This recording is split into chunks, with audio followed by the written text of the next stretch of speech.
उदार यम। अमरावती के अधिपति ने विदा तो किया सुभद्र को, किंतु सुरपति ने अपनी स्वाभाविक कुटिलता का त्याग नहीं किया था।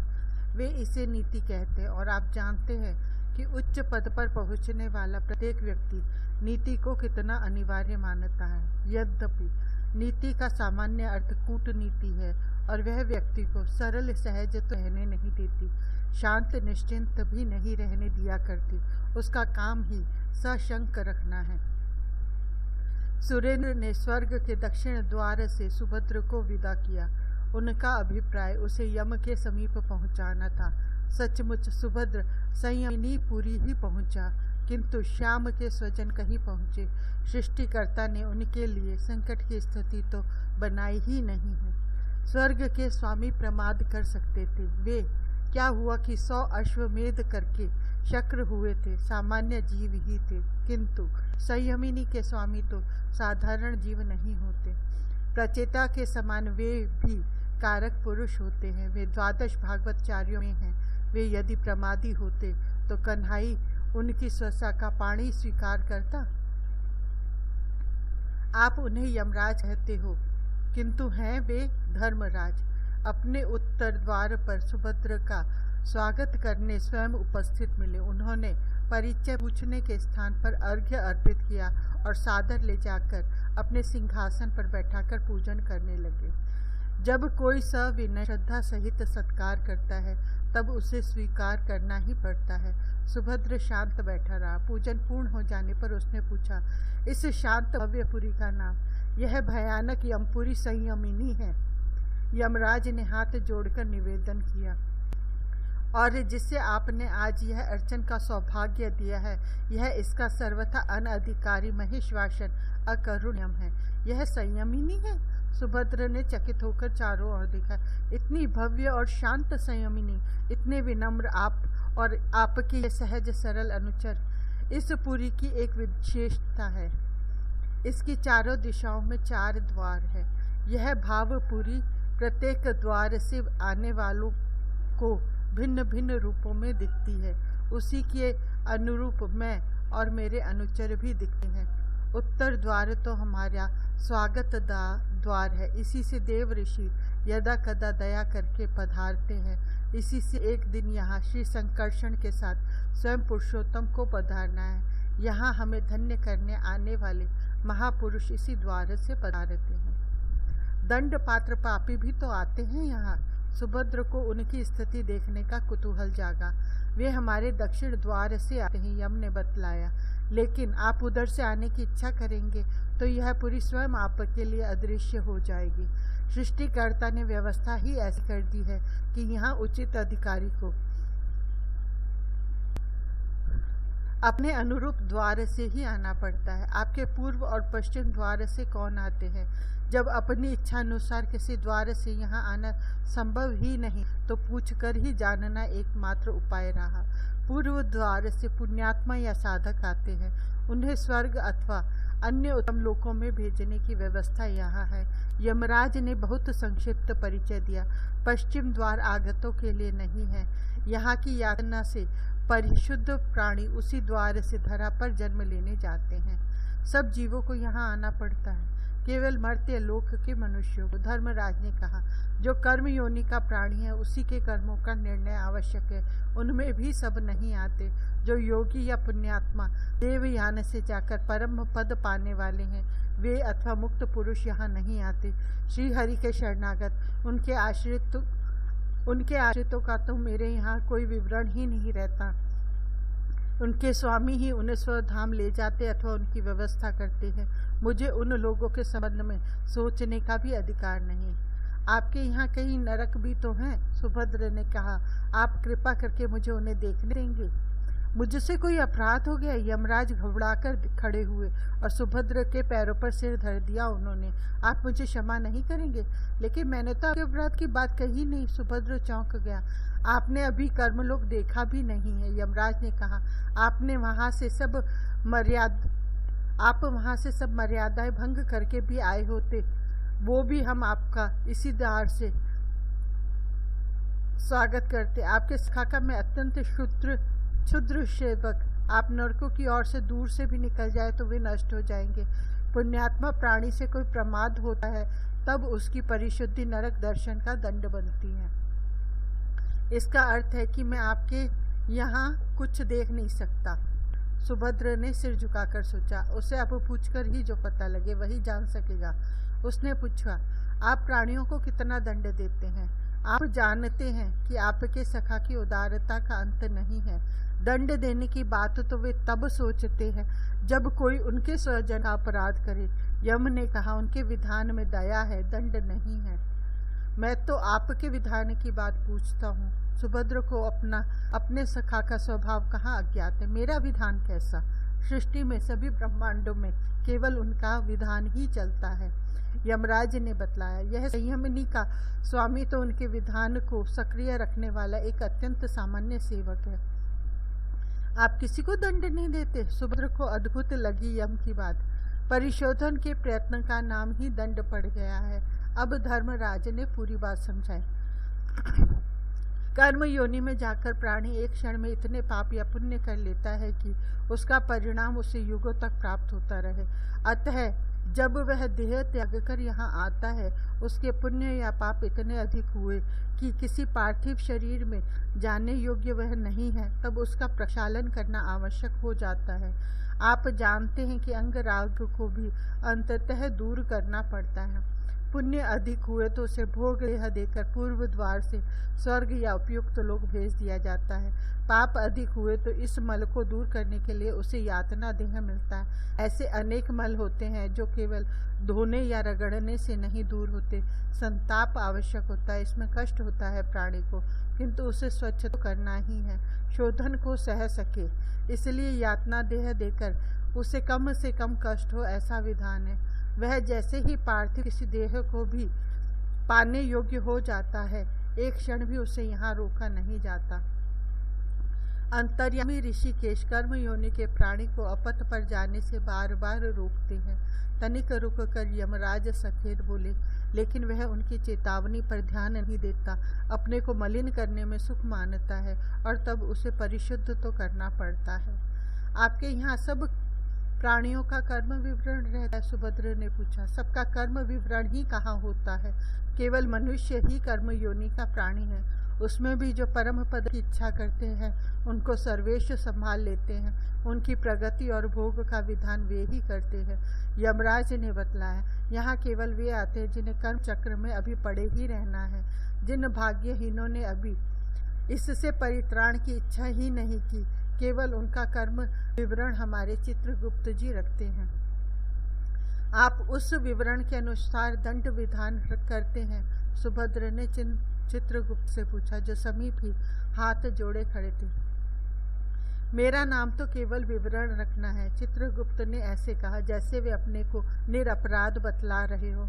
उन्हें भय लग रहा था, यह जो बालक आया है वह उनके सब विवरण फाड़ डाले तो इसे कोई रोक पावेगा? यही यह चित्रगुप्त के ही कान पकड़े तो परिशोधन के लिए आवश्यक होता है यह जानना कि मल कितना और किस प्रकार का है। यमराज ने कहा, दंड का तो प्रश्न ही नहीं है, किंतु यह तो देखना ही पड़ता है कि किसी प्राणी को तनिक भी अधिक पीड़ा न प्राप्त हो, केवल उतना शोधन जितना कि उसे फिर कर्म लोक भेजने को पर्याप्त हो। आप अत्यंत उदार हैं। सुभद्र संतुष्ट हो गया, लेकिन आप और ये चित्रगुप्त जी भी इतने समय से मेरे सम्मुख हैं। आपके दूसरे द्वारों से आगत प्रतीक्षा करते होंगे। मैंने व्यर्थ आपका समय नष्ट किया। आपके सखा जैसे एक ही समय असंख्य रूपों से क्रीड़ाएं करते रहते हैं। कृपा करके उन्होंने इस सेवक को भी वैसी किंचित क्षमता दे रखी है। यमराज ने कहा, चित्रगुप्त जी के विवरण स्वतः इनके खातों में चढ़ते रहते और मेरे यम धर्म आदि 4 रूप हैं। चारों द्वारों में एक साथ में वहाँ के कार्यों का निर्वाह करता रहता हूँ। मैं यहाँ से अब मर्त्य धरा पर जाऊँ तो आप मुझे सहायता देंगे? सुभद्र ने अचानक पूछा। पता नहीं क्यों उसके मन में यह बात उठी। आपको हम में से किसी की सहायता की अपेक्षा ही कहाँ है? यमराज ने पूछा। लेकिन आप वरुण और कुबेर को कृतार्थ कर दें, गंधर्व लोक में जा सकते हैं यदि अपने सखा का सुयश सुनना हो। मर्त्य लोक का मुख्य मार्ग तो त्रिलोक से है, यदि वहाँ पार्थिव देह स्वीकार करना हो। यमराज ने कहा नहीं, किंतु सुभद्र को स्मरण आ गया कि देवर्षि ने कहा है कि इस देह से धरा पर जाने पर वहाँ उसे केवल अधिकारी देख सकेंगे। गंधर्व लोक। अभी सुभद्र संयमिनी के उत्तर द्वार से निकला ही था, अकस्मात उसके सामने एक अद्भुत नगर प्रकट हो गया। आपने कभी सुना है? गंधर्व नगर ओपम्या स्वप्न माया मनोरथा। स्वप्न इंद्रजाल के दृश्य और मनोरथ कल्पनाओं की उपयुक्त उपमा है गंधर्व नगर। आकाश महल के बादल हों तो उनमें अनेक बार हाथी, घोड़े, सेना, वृक्ष आदि बनते मिटते दिखते हैं, इसे कहते हैं गंधर्व नगर।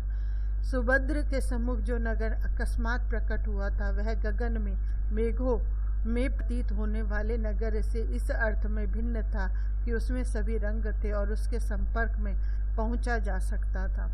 वैसे वह भी क्षण क्षण रूप रंग बदल रहा था और इतना सुकोमल लगता था जैसे सघन मेघों से ही बना हो। तुम्बरु आपका स्वागत करता है। सुभद्र उस नगर के द्वार तक भी नहीं पहुंचा था कि सुमधुर संगीत गूंजने लगा। द्वार से बाहर आकर गंधर्व राज ने उसे अर्घ्य अर्पित किया। आपसे मैं परिचित हूँ। सुभद्र को भी लगा कि वह आगत गंधर्व राज को देख चुका है। दया करके देव ऋषि अनेक बार मुझे अपने साथ परिभ्रमण में ले जाते हैं। तुम्बरु ने कहा, उनके अमोघ संग का प्रभाव है कि मुझे भी श्री हरि के सुयश ही प्रिय लगते हैं। वस्तुतः हम सब सूर्य सेवक हैं और हमारा यह नगर अमरावती का ही एक उपनगर है, सो भी कल्पना नगर। गंधर्व राज के साथ भीतर जाने पर जब पूजा हो चुकी एक किन्नर ने परिचय दिया। हम कलाजीवियों की रुचि बहुत कोमल होती है। हमें एक ही ढंग और वस्तु दूसरों की अपेक्षा शीघ्र उबाल देती है। अतः हमारे नगर का कोई ठोस अस्तित्व और स्थिर रूप नहीं है। यहाँ प्रत्येक की रुचि के अनुरूप पल पल परिवर्तन होता रहता है। आपका आकार। सुभद्र उस अश्वप्राय मुख किन्नर को ध्यान से देख रहा था। बहुत सुस्वर पाणी थी उसकी और मुख के अतिरिक्त शेष शरीर बहुत सुगठित कोमल सुंदर था। मुख भी था तो मनुष्य का ही, किंतु लंबा और अश्व से मिलता जुलता, लेकिन गंधर्व तो बहुत सुंदर थे। हम सुर गायक हैं, किन्नर ने कहा। हमारा मुख उग्र मृदुल दोनों स्वरों को व्यक्त करने योग्य है, किंतु किन्नरियां और गंधर्व कन्याएं केवल कोमल स्वर ही उच्चरित कर पाती हैं। हम गंधर्व वस्तुतः वाद्य विशेषज्ञ हैं। तुम्बरु ने सुभद्र को अपनी ओर देखते देखा तो बोले, वैसे वादक को संगीत का मर्मज्ञ तो होना ही पड़ता है और गायन भी अवसर आने पर हम कर सकते हैं, किंतु हम अपने इन गायक मित्रों के पूरक हैं। हमको अत्यल्प अवकाश है अपनी इस पुरी में रहने का, किन्नर ने कहा। सुरेंद्र तथा दूसरे सुरों की संगीत सभा लगी ही रहती है और अप्सराओं का नृत्य हम किन्नरों के गान तथा गंधर्वों के वाद्य के बिना तो सरस बन नहीं सकता। इसीलिए हमको ब्रह्मलोक तक आह्वान करता रहता है। सुरों की संगीत गोष्ठी। सुभद्र को अमरावती की इंद्र सभा का स्मरण आ गया। भगवती शारदा का प्रसाद केवल वासना विमत्त वर्ग का विनोद बनने के लिए है। आपकी वाणी के यथार्थ को हम अस्वीकार नहीं करते। किन्नर ने किंचित लज्जा अनुभव व्यक्त किया।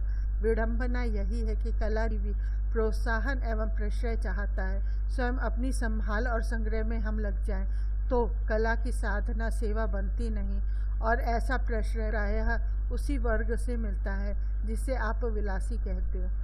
हम में जो भी सफल साधक हैं, जिन पर भगवती वीणा पाणी ने सचमुच कृपा की है, वे विलासी वातावरण से वितृष्ण होते हैं। तुम्बरु ने कहा, काव्य, संगीत, नृत्य, वादी तथा तक्षण आदि सब कलाओं के संबंध में परम सत्य यही है कि उनकी सार्थकता ही श्री हरि की सेवा में है। यह भी कि उन पूर्ण पुरुषोत्तम का प्रसाद बने बिना कहीं पूर्णता नहीं आया करती। आपका यह लोक। सुभद्र अधिक कला चर्चा में रस ले सके ऐसी मनोवृत्ति उसकी नहीं। बालक गंभीर चर्चा क्या जाने, और सुभद्र को तो वाद्य, नृत्य, संगीत में भी रस नहीं। और सुभद्र को तो वाद्य नृत्य संगीत में भी रस नहीं। इसे अपने कन्हाई के नृत्य और वंश ध्वनि से श्रेष्ठ संगीत नृत्य कोई दे सकेगा? हमारा लोक यदि सुस्थिर कोई एक रूप स्थिर होता तो हम आपको नगर भ्रमण करा देते, किंतु इसे आप जैसा देखना चाहते हैं यह तो यही वैसा बनता जा रहा है। तुम्बरू ने अब अंजलि बांधकर प्रार्थना की, जिसके समीप जो होता है उसी से वह श्रीहरि और उसके जनों की सेवा करता है। हमारी संपत्ति तो गायन वाद्य नृत्य है। आप आ गए हैं तो हमें सेवा का सौभाग्य दे, हमारी कला भी सार्थक हो, कृतार्थ हो। ऐसा नहीं है कि हमारी कला विलास कलुष ही हो। किन्नर ने भी हाथ जोड़ा। श्री हरि की आराधना का इसे श्रेष्ठ साधन महर्षियों ने स्वीकार किया है। हम आपके सखा के सुयश को ही साकार करने का प्रयत्न करेंगे। मैं कन्हाई का कीर्तिमान सुनने ही यहाँ आया। सुभद्र प्रसन्न हो गया। संयमनी से यह संकल्प लेकर न चला होता तो यह गंधर्वपुरी उसके सम्मुख प्रकट ही क्यों होती। वहाँ कोई आयोजन नहीं करना था। उस संकल्पपुरी में तो सोचा और साकार हुआ। अत्यंत विशाल सभा भवन सुसज्ज दिखा, जहाँ वे बैठे थे, और दिशाएं सुरभि से झूम उठी थी। सुभद्र भी एक बार खिल उठा। उसे लगा कि अपने गोलोक के पश्चात यहीं उसे सौंदर्य एक साथ इतना देखने को मिला है। क्या हुआ कि वह अवर्णीय दिव्यत्व नहीं और न वह सहज भाव। यहाँ सब में संकोच का सम्मिश्रण है। लेकिन जो सहस्र सहस्र किन्नरियाँ गंधर्व कन्याएं आ गई थी नृत्य के लिए, सुसज्ज सौकुमार्य ललित लावण्य की वे साक्षात प्रतिमाएं। गंधर्व तरुणों ने विविध वाद्य मिला लिए क्षण अर्ध में, और किन्नरों की स्वर लहरी के साथ वे सुषमा की मूर्तियां लहराने लगी। ब्रजराज दुलारी भूल न जाना, आना आना हमारे घर आना, भटक न जाना। छहर छहर मोर मुकुट, लहर लहर वनमाल, गोपाल प्यारी भुजबर हृदय लगाना, हमें भूल न जाना। भले फूटे दधिबान, क्षीरोदधि प्रवहमान, नवनी भोग लगाना, कहीं भटक न जाना। ब्रजराज दुलारे कन्हाई प्यारे, मोर मुकुट वारे, हमें भूल न जाना। सुभद्र डूब गया, भूल गया कि वह कहाँ बैठा है, भूल गया कि सुंदरियों का भी तिरस्कार कर सके ऐसी सहस्र किन्नरियाँ गंधर्व कन्याएं सम्मुख रख रही हैं स्वर की लहरी पर। गंधर्वों के वाद्यों और किन्नरों के संगीत के साथ राग रागिनियों के अधिदेवता साकार हो गए हैं। सुभद्र का दिव्य देह रोमांचित हुआ, स्वेद स्नान हुआ और कंपित होने लगा। ऐसा कंप जैसे प्रबल शीत ज्वर में भी कदाचित ही होता है। कलाकार ही नहीं, जो अपनी कला को जब रूप देने लगता है तब सावधान रह सके। वहाँ सब तन्मय थे, किसी को अपने ही शरीर का स्मरण नहीं था, तो यह कैसे पता लगता कि सुभद्र कब मूर्छित हो गया है। कन्हाई कनु मूर्छा में भी जैसे हृदय हाहाकार करके पुकार रहा हो। भूल न जाना, क्या है यह इतना आग्रह, इतना प्राणों में प्रवेश करता अनुरोध, तो अपना कन्हाई भूल भी जा सकता है। स्वर संगीत नृत्य कला क्या जो भाव को हृदय का सच्चा भाव न बना दे। सुभद्र का हृदय मट उठा, जैसे फट जाएगा। कन्हाई भूला भी जा सकता है, लेकिन कन्हाई ब्रजेंद्र नंदन अपनों को भूला नहीं करता। गंधर्व कन्याओं को पता नहीं लगा, किन्नरियों को भी पता नहीं लगा कि कब उनके नृत्य करते पद रुके और वे मूर्छित होकर गिर पड़े। वाद्य लिए गंधर्व गण मूर्छित पड़े थे, उनके कर जैसे थे वैसे ही रह गए थे, और किन्नरों के मुख आलाप लेते खुले रह गए थे। भुवन मोहिनी मुरली बजती है तो कहीं कोई सावधान रह पाता है, लेकिन उस अमृतनाद ने सुभद्र को सावधान कर दिया। उसकी मूर्छा भंग हुई और वह ताली बजा हंस पड़ा। भला अपना कन्हाई भी कहीं भूला करता है। कलाकार भावुक होते हैं। ये सब केवल टिन्न पिन ही नहीं करते, झटपट थक कर सो भी जाते हैं। उसने मूर्छिता गंधर्व कन्याओं और किन्नरियों को भी देखा। ये छुई मुई सी लड़कियां बहुत उछली कूदी, अब इन्हें सोना चाहिए। सुभद्र चुपचाप धीरे से खिसक चला। मूर्छा टूटने पर सब स्वतः समझ लेंगे कि अतिथि भाग गया।